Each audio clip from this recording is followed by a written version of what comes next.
Unapofikiria historia ya Afrika Magharibi, jina moja huwa linatawala kila kitu: Timbuktu, jiji la dhahabu, maktaba ya kale na utajiri wa Mansa Musa. Lakini vipi kama nikikwambia Timbuktu ilikuwa tu ni kama ncha ya kilima chini ya mchanga wa jangwa la Sahara na ndani ya misitu minene ya Nigeria na Mauritania? Ina miji iliyozikwa na falme zilizopotea ambazo hazitajwi kwenye vitabu vyetu vya shule. Leo naenda kwa undani zaidi ndani ya siri za falme zilizopotea. Tunakwenda mbali zaidi ya Timbuktu. Karibu kwenye safari ya kusaka historia iliyofichwa.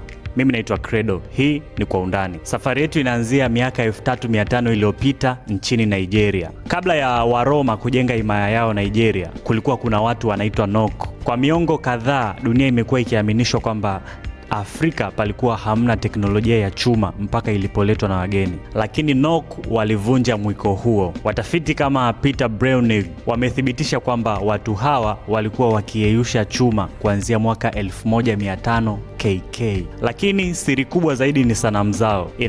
Inastajabisha kidogo, au zilikuwa ni teknolojia zao za kuwasiliana ambazo hatujazielewa mpaka sasa hivi. Kisha mnamo mwaka 500 BK walitoweka kabisa duniani bila kuacha maandishi yoyote. Walikwenda wapi? Kuna watu wanaitwa Dhar Tichit. Wakati watu wengi wakiamini kuwa maeneo ya jangwa zamani yalikuwa na hayana watu, yako patupu, huko Mauritania kuna mabaki ya watu ambao wanasadikika kwamba waliishi zaidi ya miaka 400 iliyopita. Huko Mauritania miji zaidi ya 400 ya mawe. Hii ni Dhar Tichit. Miaka 4000 iliyopita hapa hapakuwa jangwa, bali palikuwa ni ardhi yenye rutuba, kijani kilitawala. Hawa walikuwa wahandisi wa kwanza wa kilimo. Walijenga kuta za mawe kulinda mifugo yao na mifumo ya kuvuna maji.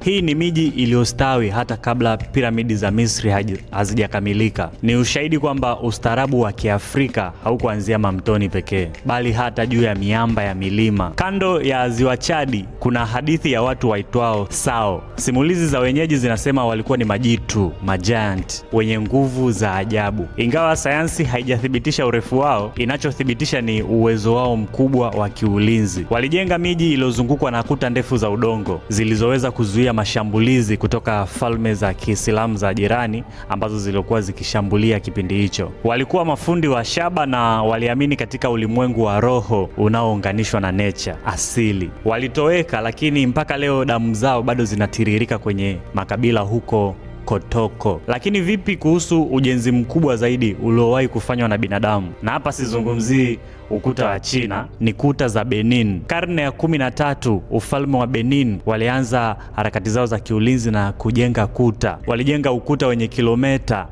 16,000. Wachunguzi wa kwanza wa Kireno walipofika, walishangaa kukuta jiji lenye taa za barabarani zinazotumia mafuta ya mawese na kukuta mitaa iliyopangwa kwa hisabati sahihi. Kitabu cha rekodi za dunia Guinness cha mwaka 1974 kilitambua kuta hizi kama kuta ndefu zaidi za ardhi kuwahi kujengwa. Lakini mnamo mwaka 1897 jeshi la Uingereza liliteketeza jiji hili na kupora kila kitu. Je, ni maarifa kiasi gani yalipotea kwenye moto huu? Historia ya Afrika Magharibi ni zaidi ya utumwa na dhahabu alizonazo kama tunavyoambiwa na wanahistoria wa Mashariki. Kuna historia kubwa ya uvumbuzi, uhandisi na jamii zilizopangika vizuri ambazo hatuambiwi kabisa, na zilifutwa na wakoloni kwa makusudi ili tu kuifanya Afrika ionekane kama bara lisilokuwa na historia. Lakini mawe hayasemi uongo. Sanamu za Nok bado zipo, kuta za Benini bado zinaonekana kutoka angani. Ni wakati wa sisi kuandika rasmi simulizi zetu kwa sasa. Kati ya falme hizi ni ipi imekushangaza zaidi? Niandikie kwenye comment hapo chini. Na kama unataka kujifunza zaidi kuhusu siri za Afrika zilizofichwa, usisahau kubonyeza alama ya subscribe, turn on notification, uwe wa kwanza kujionea kila video ninayoitoa. Mimi naitwa Credo, asanteni sana.